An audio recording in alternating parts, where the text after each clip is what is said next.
Están ustedes escuchando Economía Directa. Muy buenos días, amigos de Colectivo Burbuja. Hoy tenemos para nuestro debate Economía Directa, tenemos a Borja Mateo. Muy buenos días, Borja. Hola, muy buenos días a todos. Y a Manuel Rey. Muy buenos días, Manuel Rey. Hola, muy buenos días. Vamos a hablar del tema de las preferentes, vamos a hablar de qué soluciones les están ofreciendo las entidades financieras a todas las personas que se han visto enganchadas con este lamentable producto que sacó la banca a partir del año 2009. Y también vamos a hablar de cómo están los balances de la banca y qué es lo que están haciendo pues para que esos balances aparezcan pues mejor de lo que realmente están. Si queréis empezamos con el tema de las preferentes. Manuel, explícanos exactamente, para el que no lo sepa, qué son las preferentes, por qué hay tantas quejas respecto a este producto y qué están haciendo las entidades financieras para tratar de solucionar esta gran cantidad de dinero inmovilizado que tienen todos estos ahorradores. Las participaciones preferentes básicamente son productos híbridos. Es un híbrido, coge ciertas características de lo que es la renta fija, porque a fin de cuentas no deja, es un producto de deuda que va a computar directamente a capital de banco, luego ya veremos, de caja, luego ya veremos por qué razones ellos eligieron esta clase de producto, paga un dividendo determinado y luego por el otro lado cotiza en un mercado secundario. Bien, ese es el resumen básico de lo que es una participación preferente. Para decirlo de alguna manera, por hacer un paralelismo, es una especie de acción, pero las cajas no tienen acciones como tal, sin derechos políticos propios de las acciones. ¿Por qué se planteó esta clase de producto? Bueno, esta clase de producto se planteó por las circunstancias.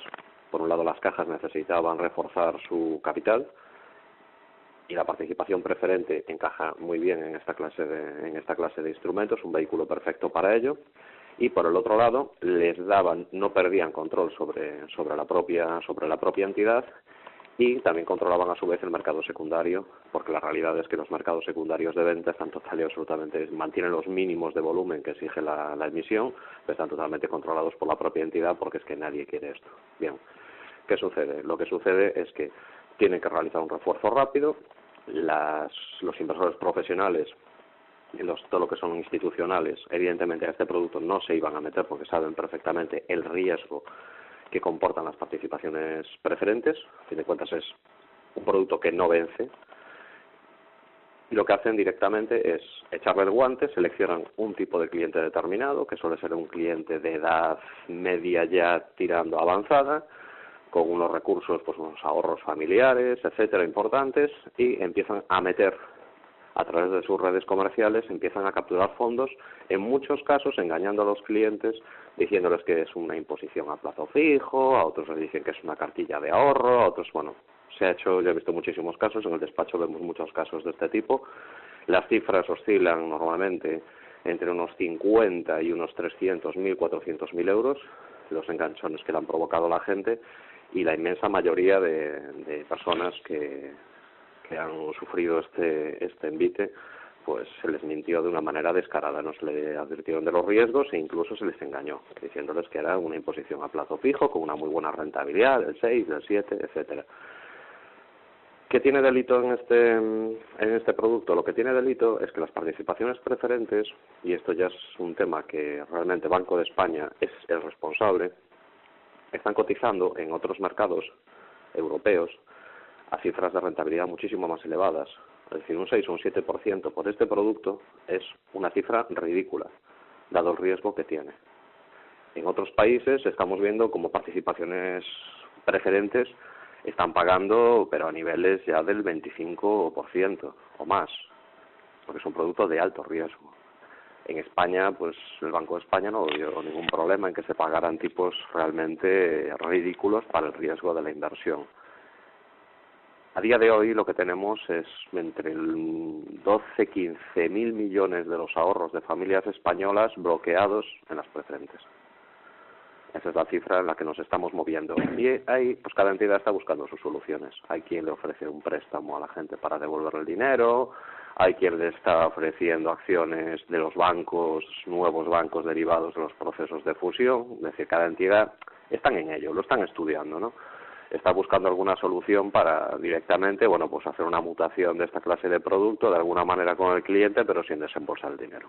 Ese es el resumen global del lío en el que han metido a todas estas familias. Ya entiendo. Y lo que ha ocurrido es que al dejar de tener beneficio, estas entidades de crédito han dejado de dar el tipo, el cupón, vamos, han dejado de distribuirlo, ¿no? Sí. Ellos lo que ha pasado. Sí, ellos ya sabían que no iban a dar beneficio, o sea, eso lo tengo clarísimo. Ellos ya lo sabían. Este era un producto, sinceramente, que se puede comparar perfectamente con los pagares de Nova Rumasa, no hay mucha diferencia. Es una estafa pura y dura. Con todas las de la ley. Ellos sabían perfectamente que cuando llegaran a reparto de dividendos no iban a poder repartir nada. Yo ahí lo que veo sobre todo es que muchas de estas personas entraron ahí creyéndose, o bien directamente se lo dijeron, que esto era que era igual que un depósito a plazo y que lo podían recuperar. Sí, yo tengo clientes a los que se les engañó de esa manera. Se les dijo que era un depósito a plazo fijo, que le pagaba un 7%. Sí, para que usted lo entienda, esto es como un depósito a plazo fijo, ¿no? Que usted lo puede rescatar cuando quiera y, sin embargo, le da mucho más que un depósito. Yo creo que les vinieron a decir eso en general. Sí. En general a todos es lo que le han vendido. Además eligieron muy bien el perfil de cliente, persona a lo mejor de 60, 70 años incluso, con pues unos ahorros, los ahorros de toda su vida. Ese es el perfil de cliente al que se fueron. Y pues los han destrozado, Sí, Borja, bueno, para que os hagáis una idea, sí que os voy a comentar que en el tercer trimestre de este año el beneficio antes de impuestos del conjunto de las entidades financieras pues ha pasado a ser de 1.711 millones en negativo, es decir, que han tenido pérdidas por valor de 1.711 millones, cuando en el tercer trimestre del 2010 declararon beneficios por 2.210 millones de euros. Estamos hablando de las entidades de depósito, O sea que se está deteriorando mucho la situación a este nivel. Bueno, Borja, sobre esto, ¿tú qué querías añadir a lo que ha dicho Manuel? Pues mira, yo creo que la situación, este engaño que ha habido, o esta inducción torticera al error y, bueno, fraude, bueno, podríamos utilizar muchas palabras. Aquí hay la siguiente pasos lógicos. Uno, el Estado en un momento determinado quiere expandirse después de la caída del muro de Berlín y entonces lo que hacen es crear burbujas inmobiliarias. ¿Por qué? Pues porque se llevan un porcentaje a través de impuestos y por tanto pueden crear una estructura administrativa muchísimo mayor de la que tenían hasta ese momento. Entonces, lo que se hace ahora es, uno, se encasqueta a la población unos pisos a unos precios pues que no eran sostenibles a lo largo del tiempo, y eso ya se ha visto. Los precios de los pisos ya han bajado alrededor del 38% en el conjunto de España desde mediados del año 2006, y ahora, como esas mismas instituciones que han seguido las directivas del Estado a través de la Comisión Nacional de Mercado de Valores o del propio Banco de España, pues no son solventes, lo que se hace es la segunda parte del saqueo a la población. ¿Y cuál es la segunda parte? Bueno, pues cuando a la gente se le dice, movilice usted todos sus ahorros, y este es un caso fantástico, para tapar los enormes agujeros que tienen las instituciones financieras españolas. Se llaman cuotas participativas, se llaman preferentes, se llaman bonos convertibles, acciones de bancos y de antiguas cajas que están saliendo ahora a la bolsa. El caso es que el ciudadano, con sus ahorros, tape esos enormes agujeros. ¿Y cómo se hace eso también? Bueno, pues el Banco de España da el visto bueno a una valoración de activos, que es al final y al cabo lo que son las garantías de las deudas, de lo que nosotros tenemos depositado en los bancos y en las cajas, que están muy infladas respecto al precio de mercado. Y ahí, entre otras cosas, pues se induce al error sobre lo que es pues los distintos índices de precios de pisos. Ahora están hablando, por ejemplo, de que los bancos van a tener que aprovisionar el 35% de los pisos. Me parece que es muy poco, porque ya el propio precio de tasación estaba inflado, es decir, los precios se vendían en el precio del pico a 100, se tasaban a 115, y resulta que ahora nos están diciendo que vamos a aprovisionar un 35 respecto del 115, cuando sabemos que han bajado el 40% respecto de 100, ¿no? Yo creo que esto es una tomadura de pelo, vamos a hablar claro y alto para que la gente nos entienda perfectamente, y bueno, pues habrá otros medios. Ahora están intentando encasquetar a la gente los pisos con unas porque les están dando hipotecas a 30, 40, 50 años. Yo el otro día estuve en Madrid y me lo ofrecieron en una antigua caja de ahorros, y bueno, pues la gente está siendo necia porque se piensa que se tiene que comprar algo porque se lo financie, y eso habíamos visto que ha sido un horror, ¿no? Yo creo que la gente, y con todo lo que está cayendo, lo que está lloviendo y lo que queda por llover, pues tiene también una responsabilidad personal de informarse y de escuchar programas como este, donde estamos informando a la gente perfectamente de lo que está sucediendo. Y si no, que se espabile menos, mi hermano. Sí, ahora mismo, desde luego, estoy de acuerdo contigo en que es una locura comprar un piso. O sea, un bien que se está desplomando, esto es como se dice normalmente, intentar coger un cuchillo que cae, ¿no? Más o menos, que vas a acabar con la mano toda cortada. Pues esto es el equivalente a eso. De una antigua caja de ahorros, ¿no? Cuando resulta que eso está en el pasivo y tiene que haber unos activos, pero claro, los activos resulta que ya pues no valen 100, sino valen 60, pero mientras que haya uno, cuando yo creo que se puede decir que cuando se han sacado aquí cajas de ahorros a mercado, a acciones, se estaban vendiendo acciones, se estaban vendiendo opciones sobre un valor futuro, porque eso que se estaba sacando al mercado, las acciones, no tenían un activo en la parte, no tenían un bien en la parte activo, sino que se estaban haciendo para cubrir los agujeros, se estaba comprando aire, humo y potencialmente un valor a futuro, pero actualmente en muchos casos era cero, muy por debajo de lo que se está vendiendo. Y no olvidemos que cuando los bancos empiecen a verse en serios apuros, cuando empiece a ser o los clientes o nosotros, ellos van a empezar a ejecutar las cláusulas que tienen los contratos hipotecarios y a exigir más garantías para sus préstamos. Eso es por un lado.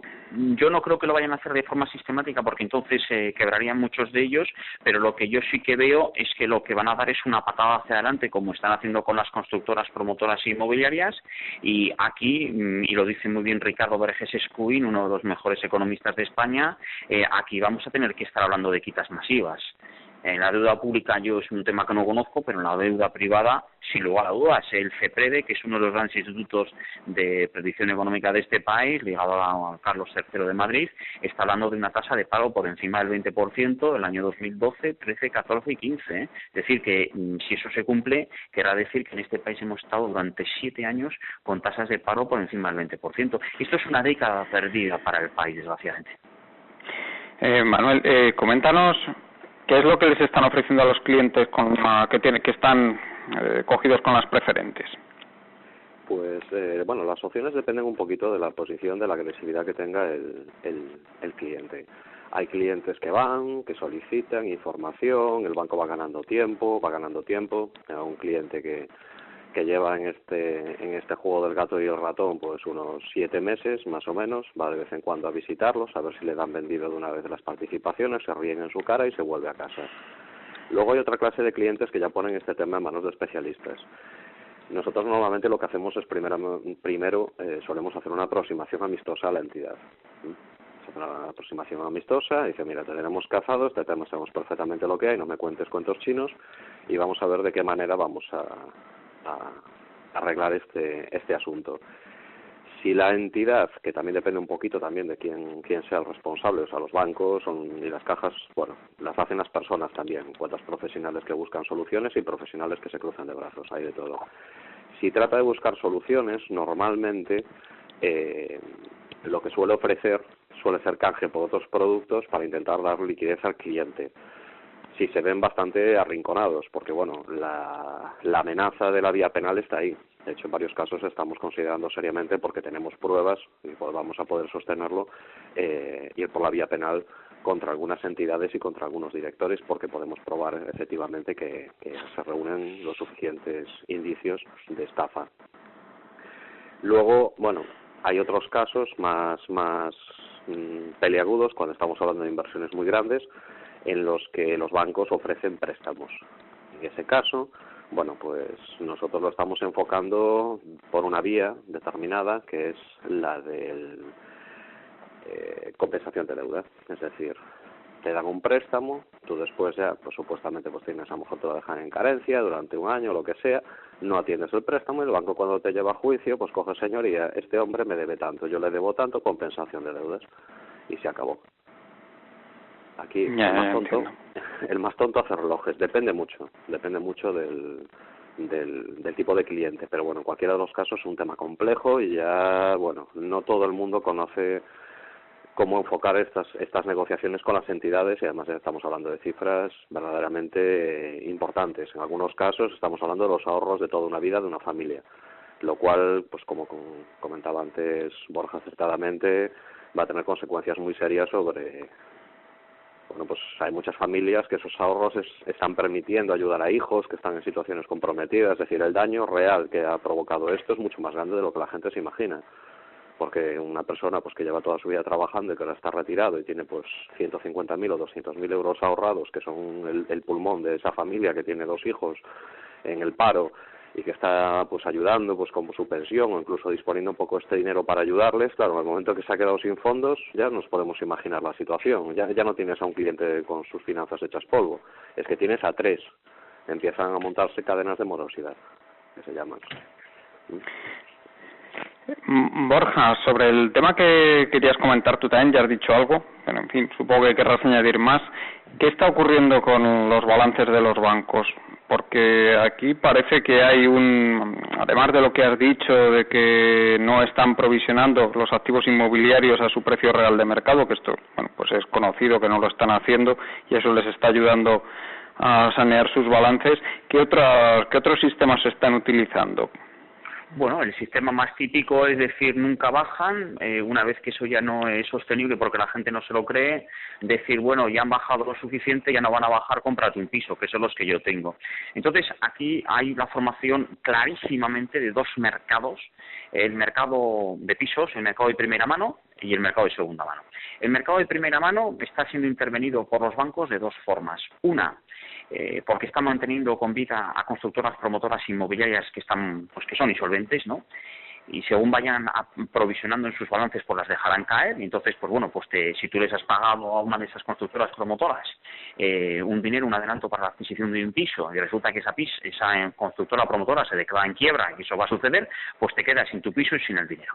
Y por otro lado, con los pisos que ellos ya tienen, lo que están haciendo es conceder a la gente en grandes condiciones de financiación, es decir, que financian el 100%, hasta 40 años, a tipo de interés variable, que hace falta ser auténtico salvaje para ofrecerlo y también para aceptarlo, O sea, yo también llamo la atención en la responsabilidad de las personas de informarse. Eso es el primer mercado. Y luego el segundo mercado que está habiendo es el mercado de segunda mano. En el mercado de segunda mano los bancos no financian y tampoco van a financiar como consecuencia de lo que son las reformas de Basilea III.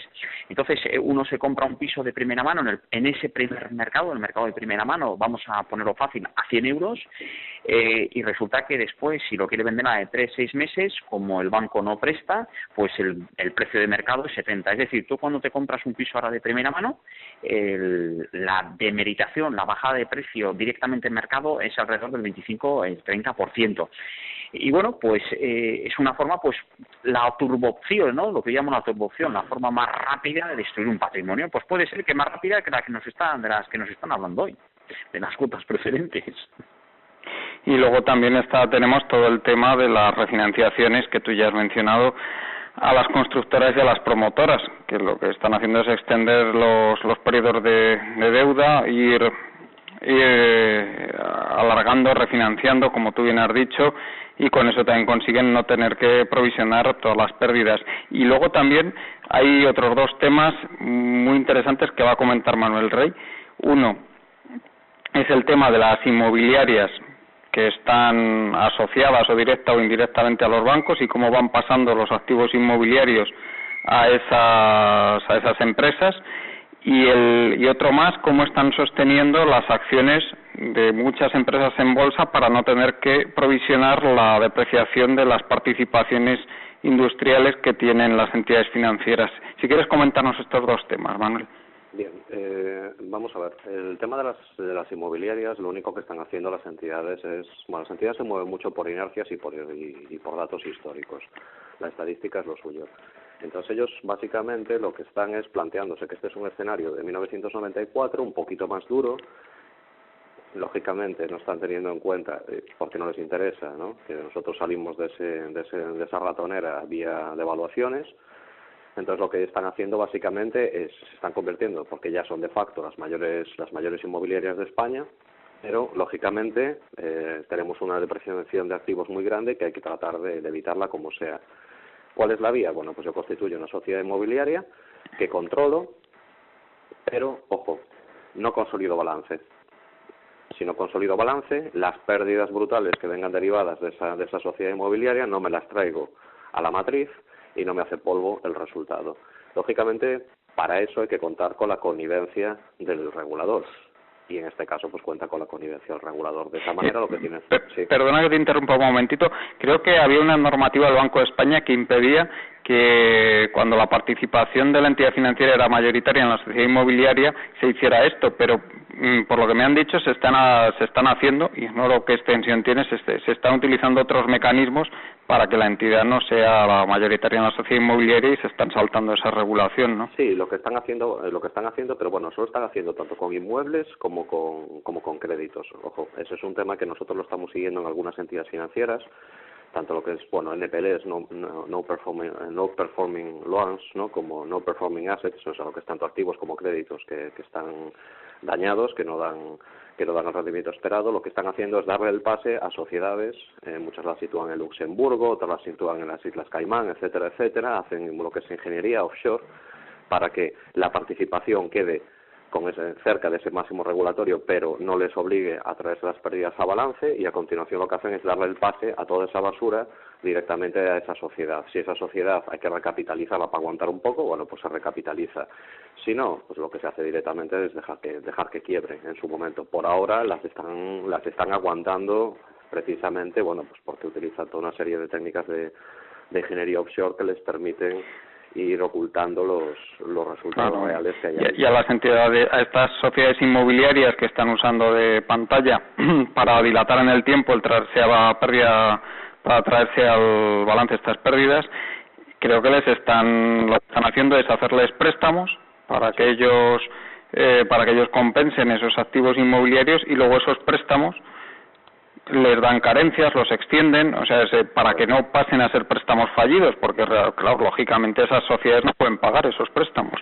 Sí, lo que pasa es que luego por el otro lado ellos también se benefician del famoso decreto el 10/2008, que permite que las sociedades inmobiliarias no contabilicen, si eso las coloca en causa de disolución, no contabilicen las pérdidas en balance.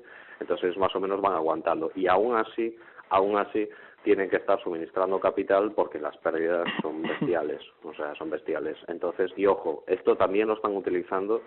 Ellos salieron hace unos meses, el primero que salió fue el Banco de Santander, a la venta de créditos problemáticos de manera masiva. Hay empresas que se dedican a eso, fueron al mercado británico, que es donde están los principales compradores y gestores de NPL, y salieron espantados, porque claro, la banca española pedía precios de reventa de esos créditos pues total y absolutamente fuera de mercado. Estamos hablando, pedían ofertas pues del 35, el 40, desde el 45, incluso el 50%, y el precio que recibieron osciló entre el 5 y el 10% del nominal. Es decir, el Banco de Santander le ha prestado pues a una familia 10.000 euros a través de Santander Consumer. Bien, esa familia no puede pagar, eso es un NPL.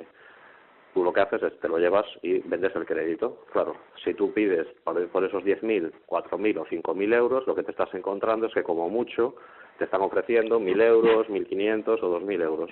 Entonces ellos, ante la incapacidad para poder liquidar esto a los precios que ellos querían, lo que están haciendo es constituir sociedades offshore y están vendiendo.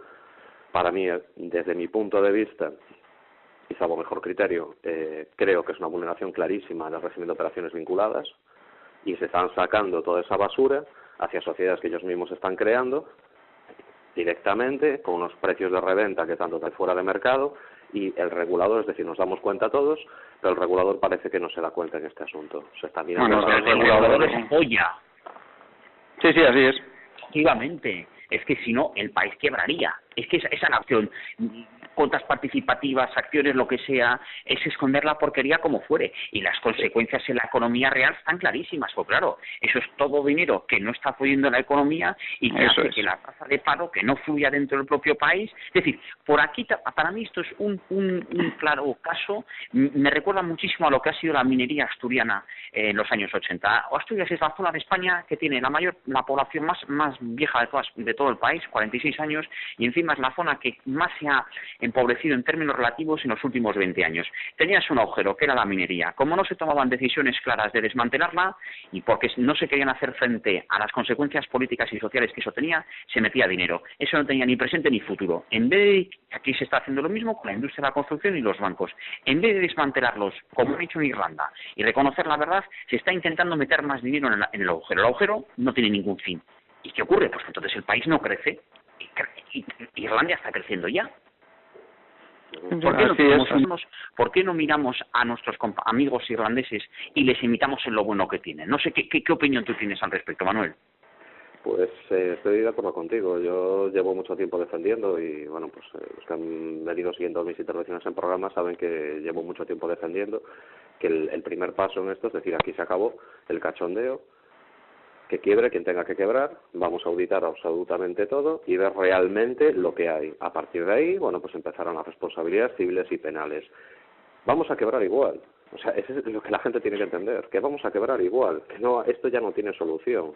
Nos pongamos como nos pongamos. Lo único que podemos ganar es tiempo y ese tiempo, yo que muevo mucho las reestructuraciones de empresas y de particulares, mi experiencia me enseña que los últimos meses de una empresa o de una familia son agónicos, es decir, comprar un mes, comprar 2 meses en una persona que ya o una empresa que ya está quebrada cuesta muchísimo dinero. O sea, ese último dinero se tira y se quema de una manera impresionante y es lo que estamos haciendo. Estamos tirando miles de millones que después nos van a hacer mucha falta, los vamos a echar mucho de menos solamente para ganar meses, haciendo enjuagues contables, trucando. Luego era el tema que comentaba Juan Carlos de la pregunta que realizaba, ¿no? ¿Qué están haciendo con las acciones? Si nosotros miramos los distintos índices, bueno, en el middle y small cap ya no nos metemos porque están destrozadas las pequeñas y medianas compañías, pero lo que son las grandes compañías, el problema que tiene la banca es que muchísimas operaciones apalancadas utilizaron como garantía las propias acciones. Bien. Ya para empezar, ya no nos vamos a meter en temas de mercantil, de la posible vulneración de ciertas reglas a ese respecto, pero bueno, ya no vamos a entrar en mares procelosos del derecho mercantil.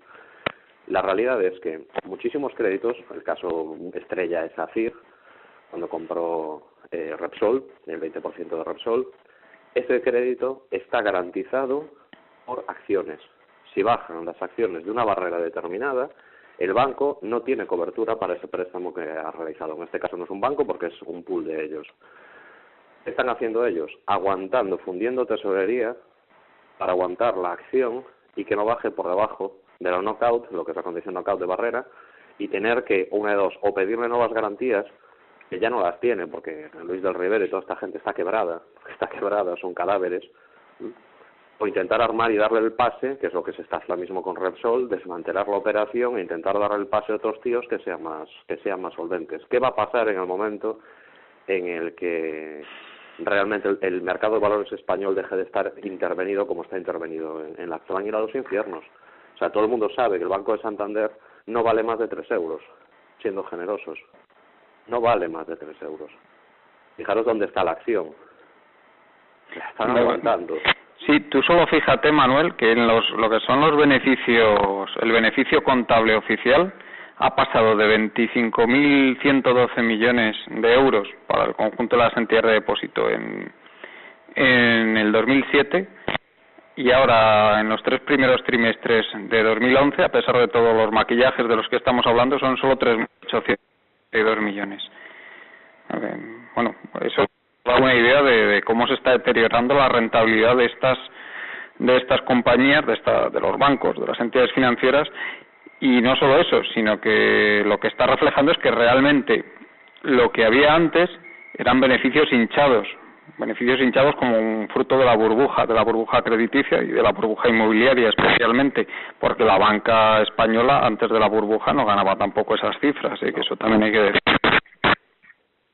Desde luego. Hombre, pero hay una cosa que es totalmente lógica y pensémoslo. Si yo tengo unas pérdidas latentes en mis activos y nadie me obliga a contabilizarlas y luego por el otro lado se me dispara el margen de intermediación y los extraordinarios, lo normal es que pasara lo que pasó, que durante estos 3 últimos años la banca ha estado declarando unos beneficios espectaculares, porque sencillamente a mí si me dan la patente de corso para jugar con los activos y los balances de mis clientes, bueno, doy unos resultados impresionantes. Es que es así de sencillo. Yo quiero dar un dato que yo creo que es muy representativo, ¿no? O sea, está muy bien lo que estamos hablando y ahora es lo más concreto, ¿no? Lo que está sucediendo actualmente. Pero si quieres, dentro de 20 años, cuando miremos hacia atrás y pensemos en este tiempo, en hoy, ¿no? Ahora en finales de enero, cuando estamos hablando sobre este tema. Yo he hecho el siguiente cálculo. Según datos del Banco de España, en el año 2006, el 80% de la riqueza de las familias españolas estaba metido en una forma u otra en el ladrillo, pisos, casas, terrenos, lo que sea. Bien, yo llego a la conclusión, y es lo que he publicado en los medios en los que suelo salir, que los precios de los pisos ya han bajado alrededor del 38, 39, 40%. Para facilitar la comprensión vamos a hablar del 40%. Y yo solamente hablo de residencial, que residencial baja mucho menos que los terrenos o que los locales comerciales, que las naves industriales. ¿Por qué? Pues porque hay una garantía personal, no solamente sobre el bien. Bien, eso quiere decir que desde el principio de la crisis el valor de patrimonio que se ha esfumado de los bolsillos de los españoles sin que ellos se den cuenta es ya de por lo menos un tercio. Yo soy de la convicción de que los precios de los pisos van a bajar un rango en términos reales entre el 65 al 85% dependiendo de ubicación. Estamos hablando, Borja, para que la gente se haga una idea, de unos 70, 80 mil euros por cada persona, en España. Mucho dinero. Yo soy de la convicción de que esta recesión se va a llevar por delante 2/3 partes del patrimonio de los españoles.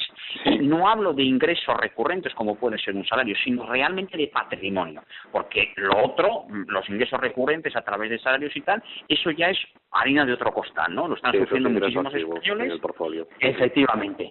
Yo soy esa convicción. Ahora está sacando unas series en el periódico, en El País, yo creo que muy interesantes porque son a tipo histórico de las recesiones que ha pasado España históricamente, ¿no? El siglo XVII, siglo XVIII, y qué análisis va a hacer de nosotros de este momento dentro de 50 años. ¿Qué van a decir de esta época? ¿Qué van a decir en cuanto a patrimonio que han perdido en nuestra sociedad? Yo soy de la convicción que va a andar hacia alrededor del 2%. Y lo que no hay ninguna duda es que este problema del inmobiliario, con todas sus expresiones a través de bancos, etc., ha dinamizado en negativo, en muy negativo, lo que es una pirámide de población invertida, es decir, que cada día haya más personas mayores y menos jóvenes. ¿Por qué? Pues porque el Estado le interesó crear las burbujas inmobiliarias y ya no ha permitido que la gente joven se asiente, además de otros cambios que ha habido sociológicos, ¿no? Y ha hecho que la gente no tuviera hijos, y entonces eso va a tener unas repercusiones que las estamos viendo en cuanto a cuestión de paro, sistema financiero, luego sistema de pensiones, y luego, pues bueno, ¿qué va a ser España si no hay españoles? ¿En qué nos vamos a convertir? Porque, oye, a los musulmanes los tenemos al otro lado del estrecho de Gibraltar y muchos de ellos se quieren venir aquí a Europa. ¿Qué va a ser de España? ¿Qué va a ser de Europa? Si resulta que no estamos creciendo en cuanto a población y nos estamos envejeciendo. Desde luego eso plantea problemas gravísimos, como todos sabemos, que es la sostenibilidad de los servicios públicos, que se supone que son los derechos de segunda generación, como son sanidad o educación. ¿Cómo se sostiene eso? O pensiones.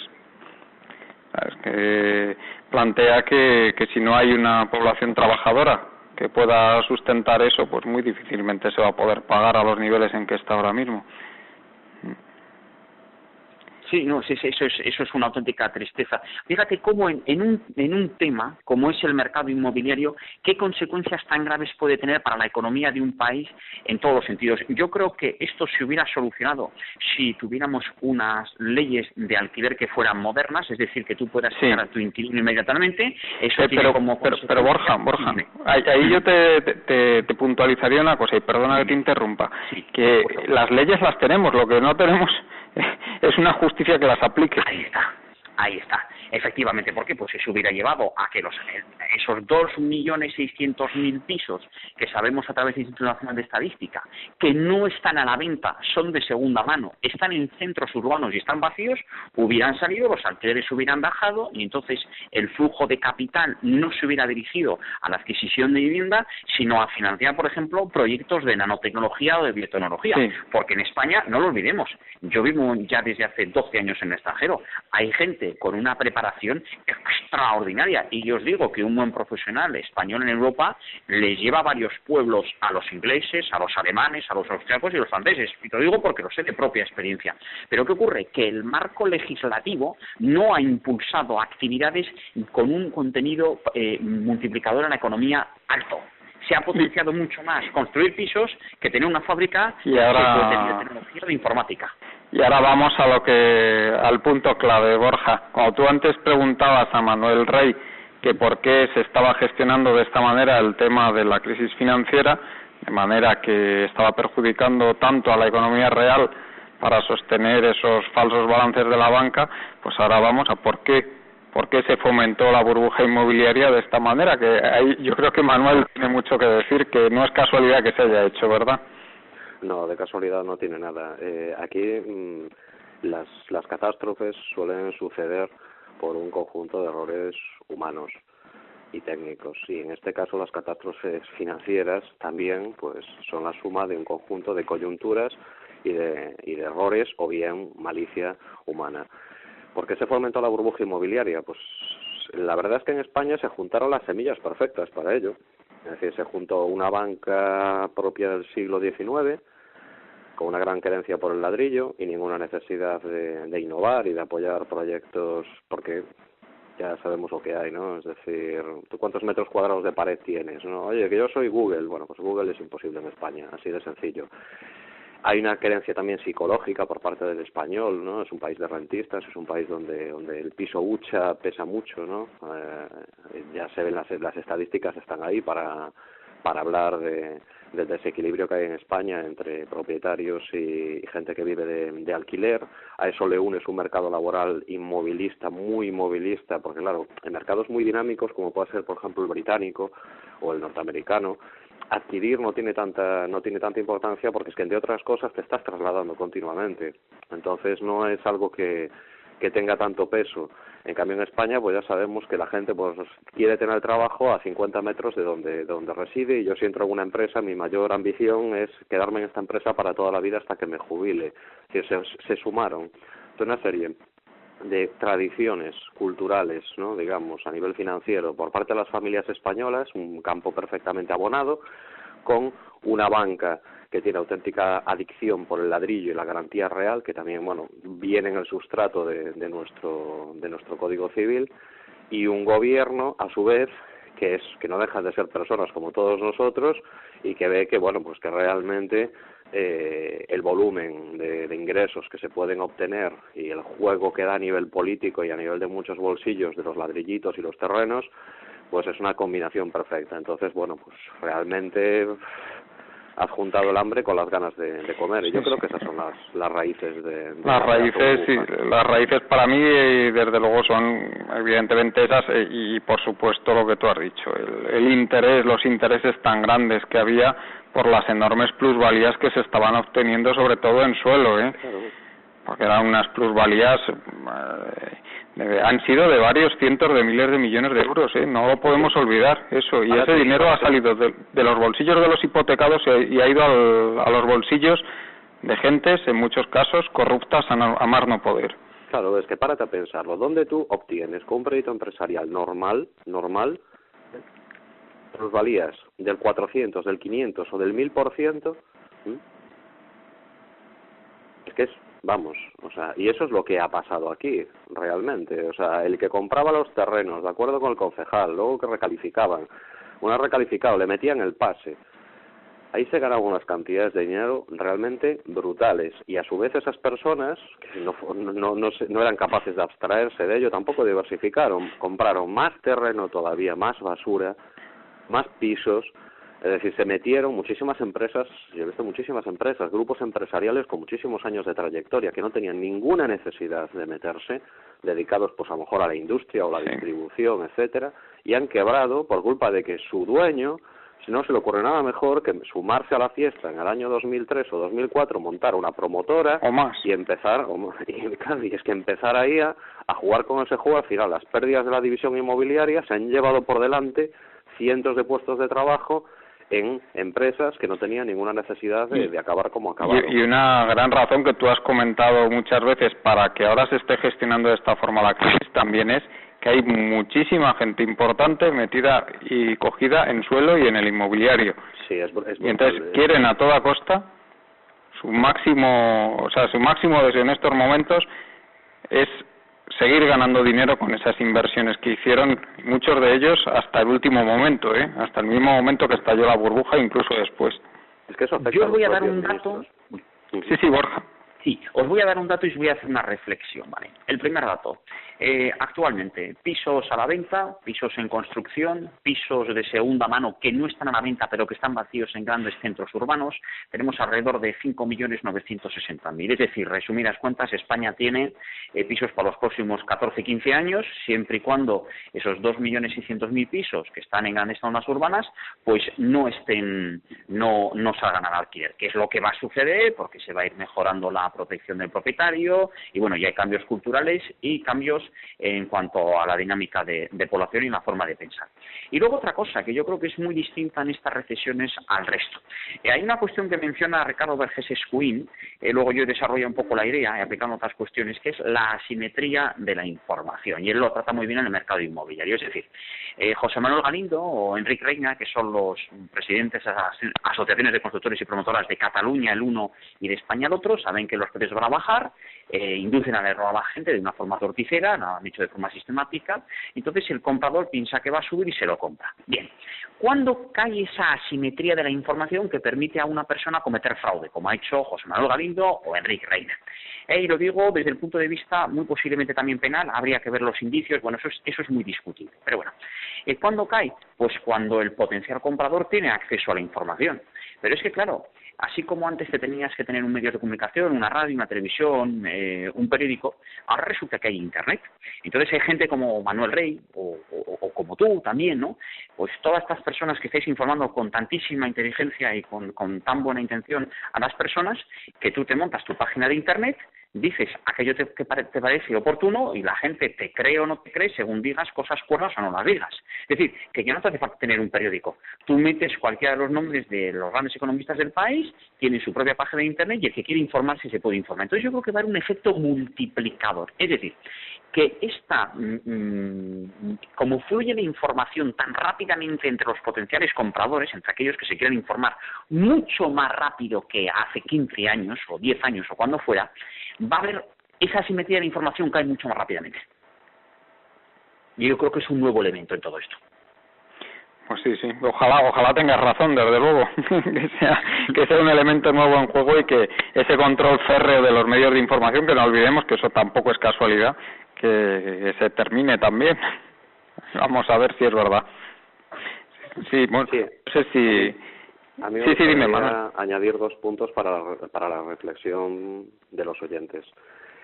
En la situación en la que estamos, en estos momentos, solamente hay 2 prioridades, nada más que 2. Ni ingresos públicos, ni... No. Vamos a empezar, back to the basics. Básicamente, conocer la situación real que tenemos a nivel de administraciones públicas, de entidades financieras, de empresas, etcétera, situación real, esa es la única prioridad en este momento, porque si uno no conoce la situación real, vuela a ciegas. Y 2, reforma urgentísima de la legislación que tenemos al respecto de insolvencias, desarrollando mecanismos ágiles para que todo el que tenga que quebrar, quiebre, se liquide y vuelta a empezar. Si seguimos ahora mismo sin conocer las pérdidas reales, teniendo unos insolventes de primera división y unos insolventes de segunda, si continuamos con el marco legal que tenemos ahora, donde las deudas y la quiebra suponen la muerte social del deudor, lo cual no supone para nada ninguna clase de satisfacción a las deudas que ha dejado esa persona, es que vamos encaminados al desastre. Es decir, el daño que está provocando las rondas de morosidad, la paralización en los juzgados, las medidas, todo lo que son ejecuciones y procesos que duran años, que están colapsando la justicia, no solucionan nada. Y si encima tenemos un área grandísima de la economía, de la cual desconocemos cuáles son sus pérdidas reales y solamente las podemos inferir. Entonces, esos son los 2 puntos básicos que en estos momentos cualquier gobierno que no sea criminal tiene que abordar inmediatamente. El resto... Manuel, más de cráneo. Pues es lo que hay, o sea, es lo que hay, Borja. Es decir, o haces eso o nos vamos literalmente al nicho. Yo os planteo una pregunta a vosotros dos. El euro cotiza respecto a la peseta 166,386. Hacer la siguiente abstracción. Imaginaos que siguiera existiendo la peseta y que siguiera existiendo el euro, como antes lo teníamos, que era el ECU. ¿A cuánto cotizaría un euro respecto a la peseta? ¿Qué tipo de cambio le veríais? Alrededor de 300 pesetas. Bueno, yo era un poquito menos agresivo. Yo le calcularía unas 280. Pues fíjate, eso quiere decir que el país va a perder alrededor 270 menos 166, lo divides entre 166, pues alrededor, entre 270, pues alrededor de un tercio, o yo qué sé, o el 35%. Lo que tenemos que hacer frente es a la devaluación interna, a la deflación. Es lo que hay. Pues sí, eso lo veo complicado, ¿eh? Eso se está intentando ajustar a través de la devaluación interna, a través de la deflación, y eso es lo que nos va a llevar al desastre. Por cierto, que estoy preparando un indicador que incluye todo esto para ver cómo va la deflación real, y bueno, ya os tendré al tanto de ello, que yo creo que puede ser bastante interesante. Será interesante, desde luego, ¿eh? Será interesante.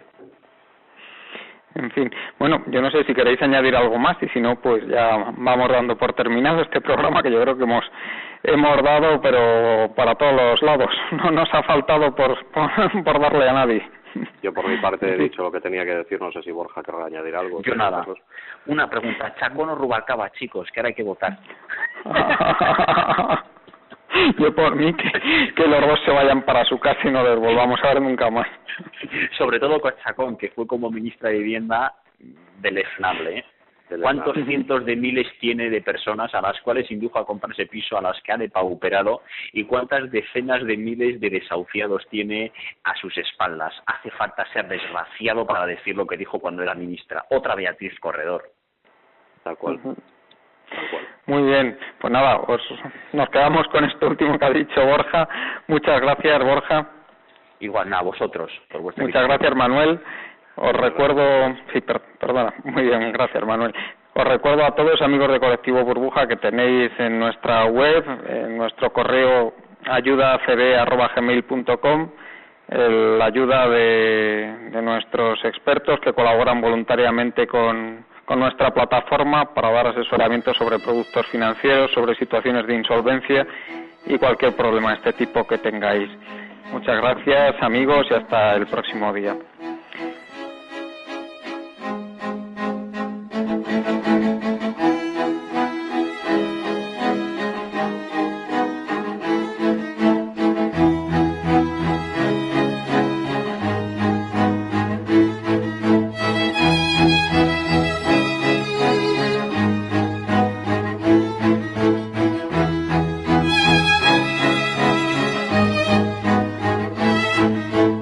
Están ustedes escuchando Economía Directa.